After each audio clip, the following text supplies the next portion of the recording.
Welcome to the PlayAbly Podcast.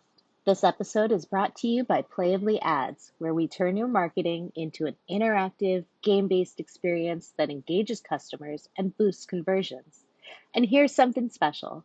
Mention this podcast when you book a free demo on our website, and you'll get your first month free. Visit playably.ai to learn more and schedule your demo. Welcome back to the PlayAbly Podcast. Joining me is the Director of UX and Game Design, Seema, and we are talking about spinners today. Can you explain what you mean when you're talking about a spinner in the context of the online experience? Yeah, I think everyone understands pop-ups are broken. Now we're seeing a lot of things in pop-ups, and the most common substitute is a spinner. You say, do you want to spin for a discount? It spins and the discounts are listed. So 20%, 50%, 100%. You put in your email. If it's a product you go back to, you will see that same spinner. Very often, the company sets it so that it always has the same thing. I always go back and check if I can get a bigger discount, and I see one listed on the wheel, and then I keep getting 10% or 20%. Stop trying. I think it's an interesting psychological thing because we ask brands when we meet with them about the spinner. Most spinners can be set for random. I asked the brands, do you always give the highest? One of them said, no, we never set it. So they keep coming back thinking they're going to get it. If they always get 10%, they're not that dumb. Right. But then also the brands who do the highest, I think it's interesting because there is a positive thing. They want to give that discount. But what they don't realize is if somebody comes back and sees it's 20%, they've lost a lot of goodwill. So people won't want to use that discount as much. They're not as motivated. They're like, oh, I can always come back for that. It's like offering something free. People know that you'll always get it free. So what's the point? So it's good that brands are recognizing that it needs to be something interactive, which we are all about. The spinner is not inherently bad, but the way that it's implemented is the problem. I think you're right. Spinners are not inherently bad. If you think about a spinner at a fair or in a classroom, the existence of it isn't the problem. It's the way it's implemented. At a fair, it shows you the picture of the things you could win. We used to have an annual fair in our neighborhood. You have that chance, which in the pop-up spinners is broken. But then it tells you what you're going to get next. You get the rubber ducky, 4 rubber duckies, 1 plush stuffed animal, and then the giant teddy bear. It's set up in a way that you understand it. So when they set up those spinners, what you're trying to do is get the one thing you want. Let's say you're a brand trying out a new product and you want to sell 4 kinds of lipstick. You could put those 4 lipsticks in there and ask which one that actually is a test. You could have used that for knowledge as a company. The customer would have felt like they got the thing.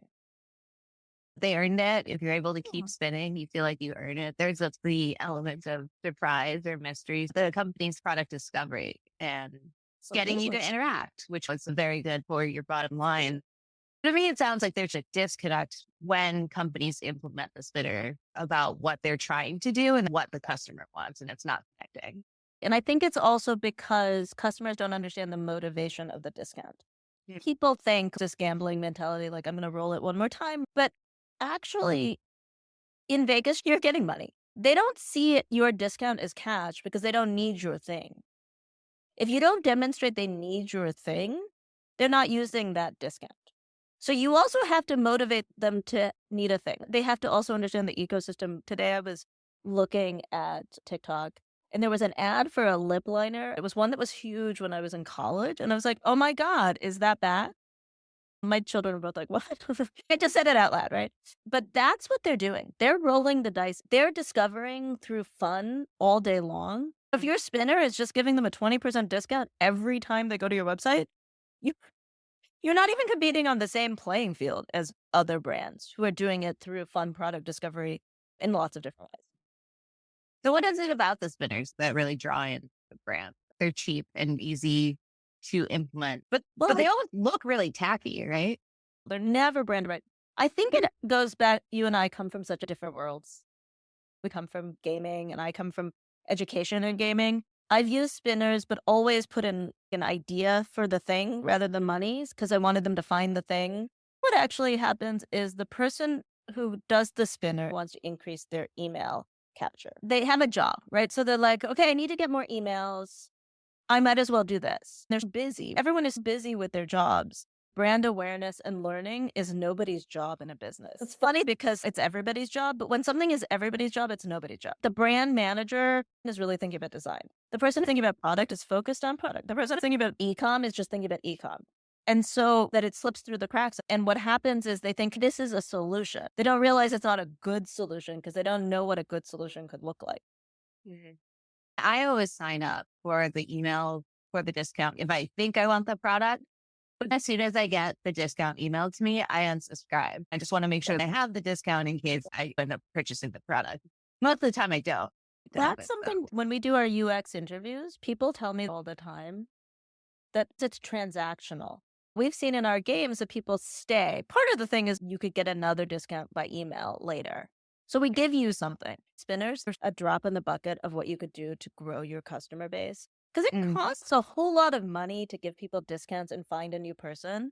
It actually would cost you less in the long run if you invest in that one person and your ecosystem retargeting your own customers by using Play is so much cheaper than coming up with a new spinner. Spinners don't tell you anything about the customer. Any marketing I get after I give them my email address is just going to be very standard, very generic, and is not going to help me or know anything about this thing. And I love personalized marketing. I fall for Instagram ads all the time.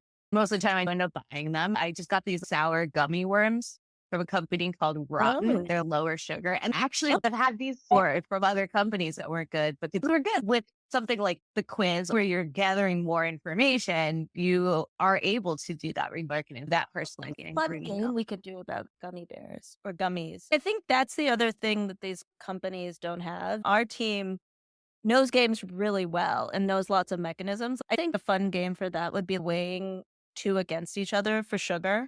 You could do a balance game where you find out that you get so many more gummies. I don't think people are eating them to save sugar. I think they're buying them so they can eat as many gummies. I eat the whole bag and it's sitting and I don't feel bad about it. And it rips on my tongue a little bit because the citric acid, but it's really good. I like the visualization of that because I don't know what 35 grams of sugar is, but when you show like, oh, this is how much sugar is in a Coke, same. I'm that person that's never drinking soda. No, same. That's where I think for us, the reason that these partners like having us better than a spinner is because we're also solving a different problem. They like that it comes up with email, right? The email capture is what usually spinners are. Then we're like, yeah, but email capture and what do they want from you? That becomes a much better deal for them in the long run. I have a friend we've been working with because she's a diabetic and I've been learning a lot about sugar. And often what we do is you tell me a problem and I'm like, here's how I see it. We're like your sounding board. And then we give you a different perspective. If you're working in a company like candy, sure, girl, you understand it. I don't have a sweet tooth, but I could play a game about gummies. Pile the gummies. Pyramid of gummies. I don't know if you remember the amazing Greek gummy bears. They used to dance and do the Yes. Oh my God, I forgot about those. I was obsessed with those. I love those. Those were delicious. I am a gummy connoisseur. My daughters are really gummy connoisseurs. Another thing that could be a fun game for a lot of brands is the opposite of the spinner. You could have people try to match, like, so you have an inner circle and an outer circle. The inner circle is the picture of the gummy. The outer circle is the flavor. My favorite is the clear. And I think that must be fruit punch, right? But we've always had this big debate, or is it pineapple? I don't know what flavor it is, but I've always loved that one. It'd be funny to do something where there's no right answer. Because there's a lot that are like, is red cherry or raspberry? Why is blue raspberry? like I was amazed when I found out that all Fruit Loops are the same flavor. Oh, isn't that crazy? Yeah. I forget what brand. I think Black Forest right now. Their green gummy bear is strawberry. And I was like, okay, the stem is green, but that's really throwing me off, guys. Somebody was telling me that maybe in some country it is green. I've heard of green strawberries before.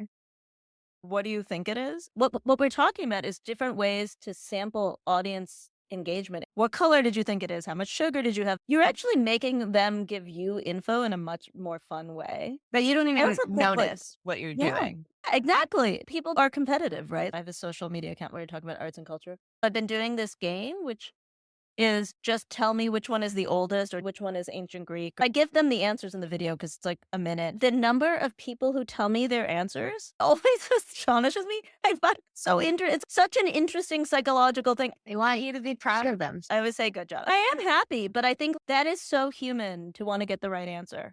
Mm. It is. And the importance of this is because the more time they spend on your site, the more they learn about your product, the more likely they're going to buy it. Because they're building trust. They learn more about it. They're like, oh, I could actually use that. So that's what we're always driving towards. That's right. Brands need to understand that losing trust is the worst thing you can do. There's been an internet drama about somebody's pajamas this week. This poor brand doesn't even realize how much they've broken trust. You can't rebuild it. Once you buy any brand, let's say a food brand, it used to be good and it's not anymore. That's a loss of trust, and people will just not come back ever. Yeah, or buy things because Taylor Swift had her holiday drop. Things sell out all the time, especially the ornaments. There's special clothing. One of the items was the cowboy like me work jacket. Originally, it was said to be embroidered. Then it switched the next day to just printed. Some people ordered it thinking it was embroidered and it wasn't. So they're sharing it on Reddit communities. That's why I don't buy from her merch store anymore because I've gotten burned like that before. These are avid Swifties, but who don't want to spend the money. She sells millions in merch every year. And to have your biggest drop of the year turning people off because of quality or consistency, it really speaks to it. I'm glad Maya didn't buy it. That's actually something I think also brands don't realize. Now that we have so much information, people will look at that. And we have outside sources that will remind you of that. Reddit is extraordinary. I'm not a huge Redditor, but I do look at books. I'm a big reader, and I'd read anything. I read a book that was kind of weird. It was supposed to be time travel, but then it ended up a romance. And I felt like I'd wasted my time. What you're talking about is a company, they feel like they've wasted something, right? It's not time in that case, it's money. But when people have that feeling of waste, I notice they always go to Reddit.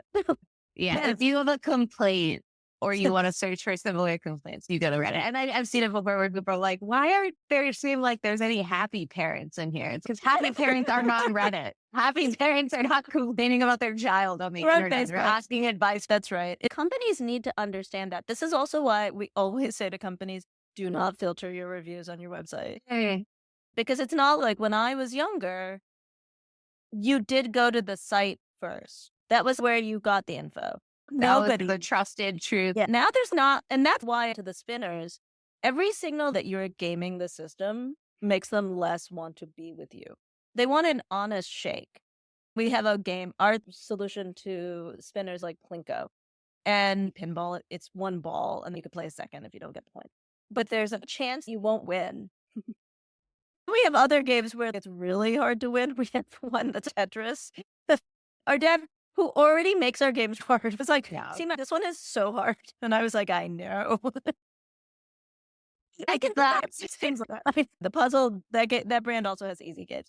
But if you think about it, that's because in real life, there are games that are hard and games that are easy. And games that are easy for one person, like we have the thing, there's that Candy Crush that we have that I draw the lines. And then Sean is always, what are you doing? Yeah. How did you do that?